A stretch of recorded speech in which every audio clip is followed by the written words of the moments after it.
Il a 19 ans. Il ne veut pas renouveler son contrat. Où est le problème? Mais laissez-le libre. L'agent veut le transférer. Il pense qu'il peut duper tout le monde. Laissez-le prendre le jour. Il prend le jour, il va le signer en tant que jour libre. Derrière, vous attendez que le CTI soit émis, que le jour, dès que le CTI est émis, le jour ne vous appartient plus, donc le transfert est acté. Un transfert n'est pas acté que si le CTI est délivré. Il y en a qui disent non, le jour n'a pas joué. Ça n'a rien à voir. C'est la délivrance du CTI qui montre que le transfert est acté. J'ai eu à défendre un cas comme ça. Le transfert est acté. Après, le club dit non, le jour n'a pas été transféré, donc on ne paie pas les indemnités de formation. Après, ils rompent le contrat du jour. Le jour va s'engager ailleurs. Si vous ne réclamez pas vos indemnités de formation, ce club-là, il a fait 2 jours ou 3 jours, c'est lui qui devra payer les indemnités de formation. Vous ne pouvez pas le réclamer au 3e club. Donc, vous réclamez à ce club-là qui a fait l'erreur de prendre le jour, de signer, de demander le CTI est bien délivré, le jour lui appartient. Donc, il doit payer les indemnités de formation. Si maintenant, là, vous n'avez pas un bon accompagnement, ça risque de se compliquer. Comme s'il y en a d'autres qui disent, renoncez à vos indemnités de formation, on vous donne tel montant. Quelques jours après, non, on ne paie plus. Là, vous aurez des problèmes. Est-ce que vous allez réclamer les indemnités de formation ou bien est-ce que vous allez réclamer les indemnités de transfert?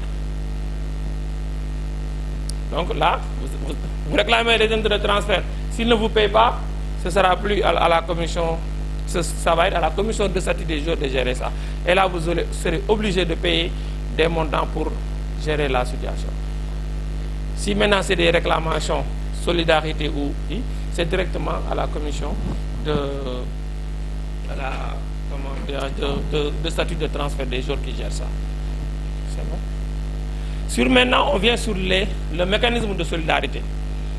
Le mécanisme de solidarité, c'est quand le joueur est transféré avec un transfert payant. Le joueur est transféré, il y a un transfert payant. Là maintenant, il n'y a pas de club amateur professionnel, non. Le joueur a fait Mbahan, Ndiambour, Kermadior, etc. Fait 5 clubs sénégalais et transféré, par exemple, est transféré en Turquie. Le club a payé au dernier club donné 200 000 €. Les autres maintenant vont bénéficier, tous les clubs où le jour est passé vont bénéficier des mécanismes de solidarité, c'est-à-dire le club va prendre 200 000 €, va prendre 5% qu'il va partager à tous ces clubs-là au prorata du nombre d'années de formation avant ces 23 ans. Maintenant, il y en a qui vont, j'ai vu un cas en Belgique qui vous disent, au lieu de payer l'intégralité, eux ils se calculent dans le mécanisme de solidarité. Alors qu'ils devaient juste dire que ces montants-là, la formation n'est pas encore arrivée à terme, donc on ne les paye pas. Parce que le club a le droit de garder les 5%. Il y en a qui disent, on doit nous payer les 5%. Non. Les 5%, c'est pour 12 ans jusqu'à 23 ans. 5% des 5% pour 12, 13, 14, 15. 10% des 5% pour 15, 16, 17, 18, 19, 20, 21, 22, 23. Et malheur pour nous encore, là aussi, ce qui fait que tu peux faire une réclamation, prétendre avoir 30 000, 40 000 en mécanisme de solidarité et te retrouver avec 3 000, 4 000 ou 5 000. Pourquoi? Parce que durant pratiquement 10 ans, on a défini nos saisons sur 7 mois, 6 mois, 5 mois. Donc si on le fait au prorata du nombre de jours, ça devient, le montant diminue carrément. Donc là où tu devais prétendre avoir 30 000, mais des fois aussi tu peux avoir la chance. Hein? Tu peux avoir la chance. Tu fais ta réclamation, c'est pourquoi il ne faut pas, quand vous faites une réclamation, il ne faut pas calculer le montant au prorata du nombre de jours. Non. Si tu le fais, déjà tu facilites la chose. Demande la réclamation normalement. Le jour a été transféré pour 3 millions d'euros.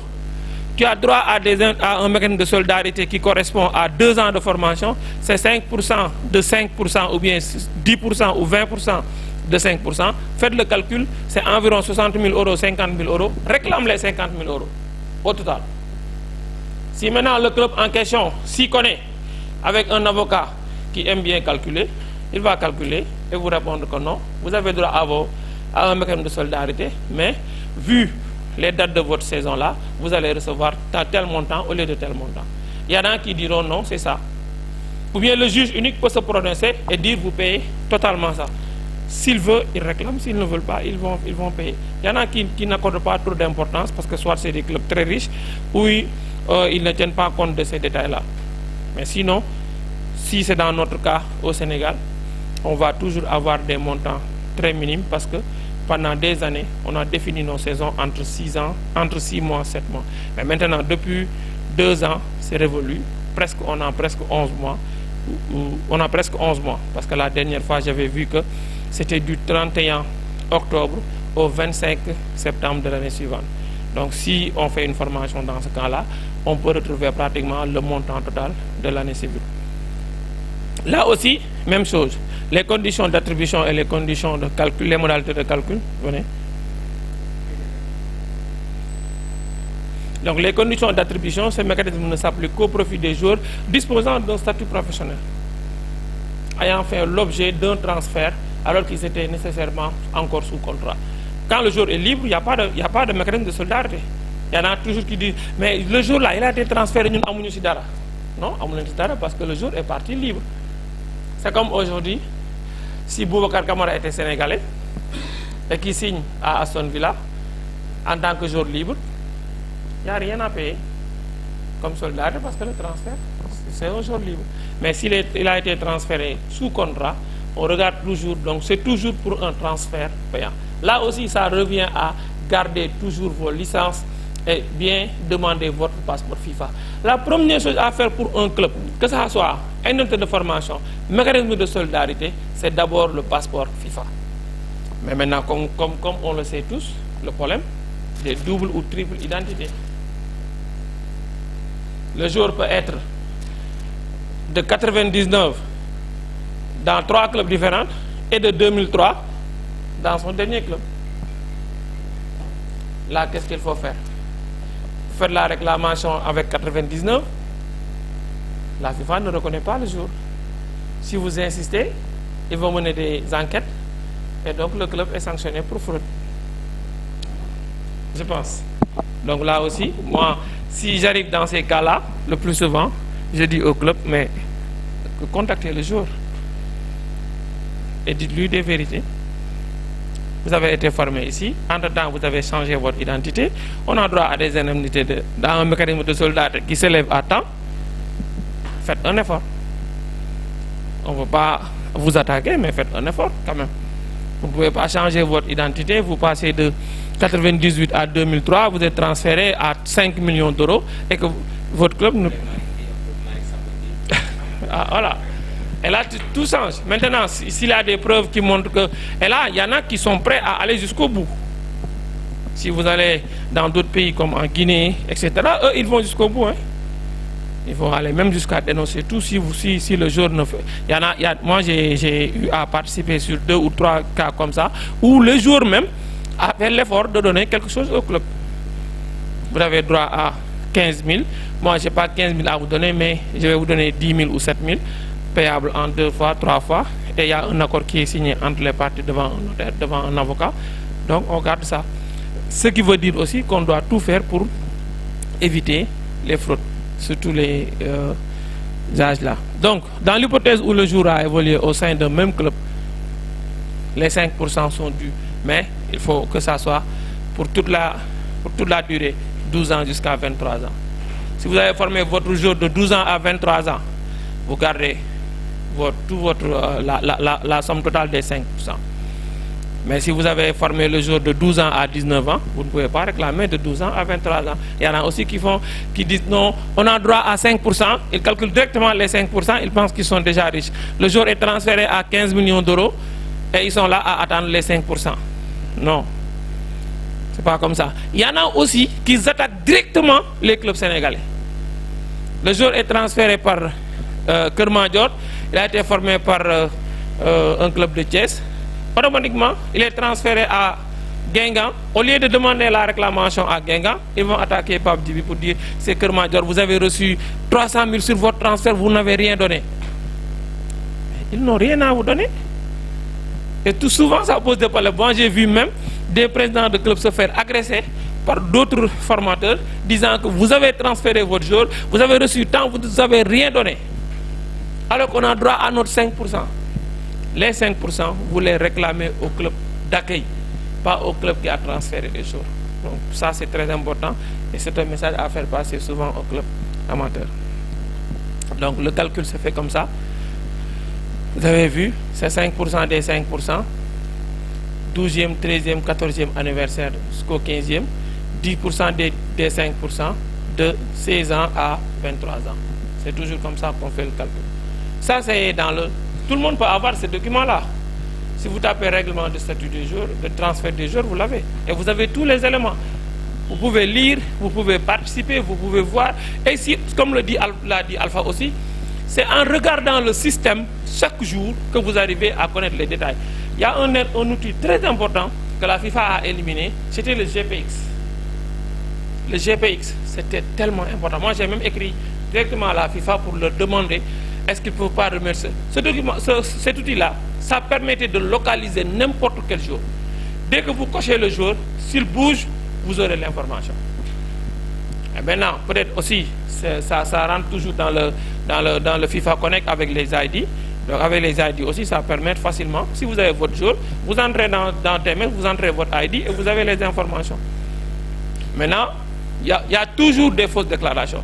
Tu peux même avoir un jour qui est transféré. Tu vas sur Transfer Market, on vous dit 4 millions d'euros de transfert.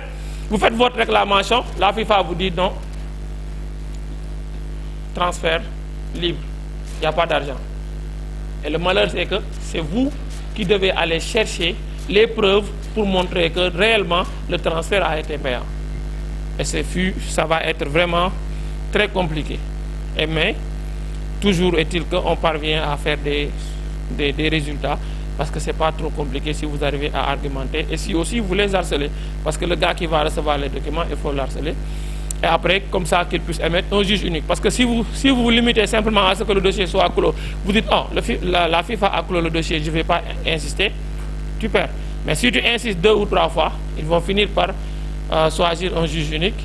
Mais là, obligatoirement, il faudra payer les frais de dossier. Parce que vous avez insisté à ce qu'ils choisissent un juge unique pour gérer le dossier. Et cela même, tu peux gagner des aides de formation ou des de solidarité, le club refuse de payer, il faudra partir aux tasses. Mais là aussi, vous devez payer.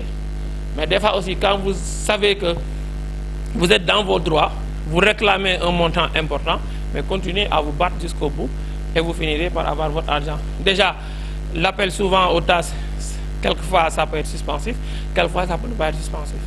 Mais souvent c'est suspensif dans le cas des aides de formation, parce que la FIFA, quand il vous demande de payer, vous ne payez pas, vous êtes sanctionné. Pas de transfert.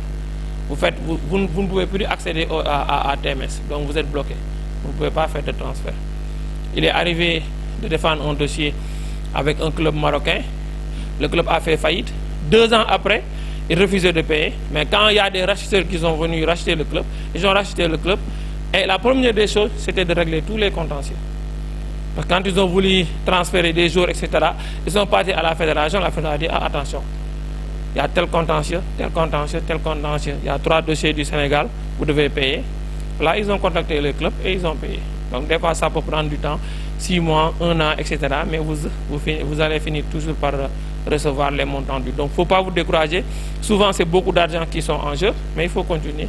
Même si, pour certains, on peut penser que ce n'est pas important pas quand vous recevez 15 000, 10 000 euros, mais 10 000 euros pour un club amateur, ça peut être important pour la saison, je pense. Ça, c'est les modalités de paiement, j'ai déjà dit. Donc, on va essayer d'entrer dans les cas pratiques pour voir. Parce que c'est dans les cas pratiques que vous allez mieux comprendre comment on gère ces situations-là.